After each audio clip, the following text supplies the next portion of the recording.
करें जहां पे आज खबरों का इम्पैक्ट होगा, तो खबरों वाले शेयरों की ओर चलते हैं। सबसे पहले इरडा, कल 10% चला था। आज इनकी बोर्ड बैठक है। FY26 का जो बोरिंग प्लान है उसके ऊपर बोर्ड विचार करता हुआ दिखेगा। कल की तेजी क्या एंटीसिपेटरी थी आज जो फैसले आने वाले हैं उसको लेकर, या फिर यहाँ पे भी कुछ मूव रिवर्सल का था?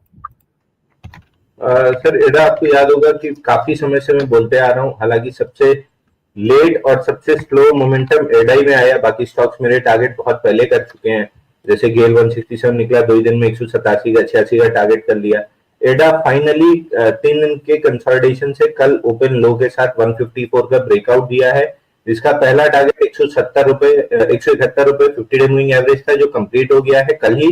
लेकिन कल का जो वॉल्यूम था वो था 73.2 million against 50 day moving average of 13.4 million, यानी 445% वॉल्यूम राइज ऑन ब्रेकआउट। तो ये ब्रेकआउट हमेशा एक ही दिन में खत्म नहीं होते, पहले ही टारगेट पे खत्म नहीं होते, ये जनरली एक्सटेंड करते हैं।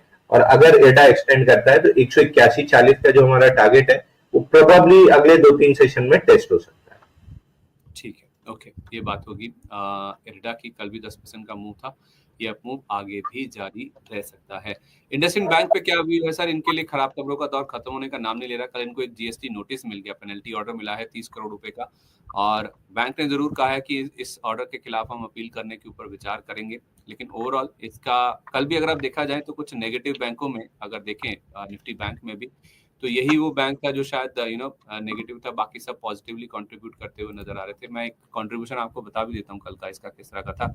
66 पॉइंट नीचे खींचा इसने, 2.5% ज्यादा गिरकर स्टॉक बंद हुआ है, जहां ICICI bank, Kotak bank record highs बना रहे हैं, एचडीएफसी बैंक नया हाई लगाने के करीब है। तो ऐसी सिचुएशन में इंडसइंड बैंक कल गिरकर बंद होना और जिस तरह का न्यूज फ्लो है, क्या इंडिकेट कर रहा है सर इसके चार्ट्स? देखिए, जब रिवर्सल आया था 12 मार्च को, तब भी हम ये इंडिकेट कर रहे थे कि वॉल्यूम 11 मार्च का जो सेल ऑफ यहाँ कंप्लीट हुआ और 12 मार्च का जहाँ रिवर्सल हुआ है, 12 मार्च को वॉल्यूम ने 11 मार्च के वॉल्यूम को क्रॉस किया है। दोनों दिन लगभग 1200-1300% वॉल्यूम राइज था against 50 day moving average. But bounce back में प्राइस वाइज जिस दिन गिरा था 1000% वॉल्यूम राइज से, उस दिन 27% गिरा था। जिस दिन बाउंस बैक लिया उस दिन 4% लिया। तो ये वीक काउंटर है। हम एक्सपेक्ट कर रहे थे कि 740 तक पुल बैक देके फिर तोड़ेगा, बट ये कंप्लीटली साइडवेज चला गया है। तो लाइकलीहुड ज्यादा है कि 611 और 551 टेस्ट करे, बट 740 के जब तक नीचे है, आप मान के चलिए वीकनेस बनी रहेगी। रिवर्सल अगर लेना है, स्ट्रेंथ गेन करना है, 740 निकालना पड़ेगा। उम्मीद कम है, 10-20-50 से दूर है, तो शायद साइडवेज रह के मूविंग एवरेज कैचअप करे फिर नीचे आए। ठीक है, जब तक 740 के नीचे है तब तक कमजोर है जी। ठीक है।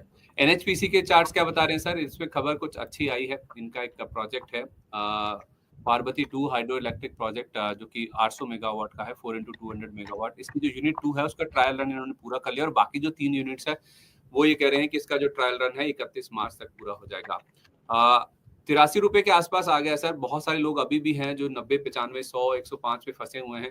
उनके लिए क्या राय होगी? उनके लेवल्स तक ये स्टॉक जाता हुआ दिख रहा है?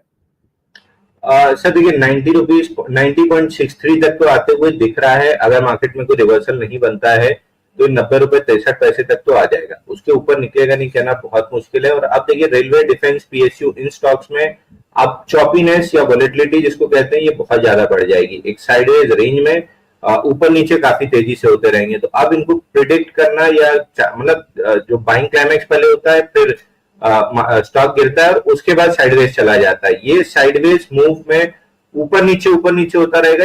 अब इसको प्ले करना बहुत मुश्किल हो जाएगा। हालांकि करता ये ट्रैप ही रहेगा लॉन्ग साइड में रैलीज दिखा के, तो अवॉइड कर देना ज्यादा बेटर है। बट ऑन चार्ट ऐसा लग रहा है कि 88.9 से 90.5 तक ये स्टॉक जा सकता है। ओके, इरडा की हमने सर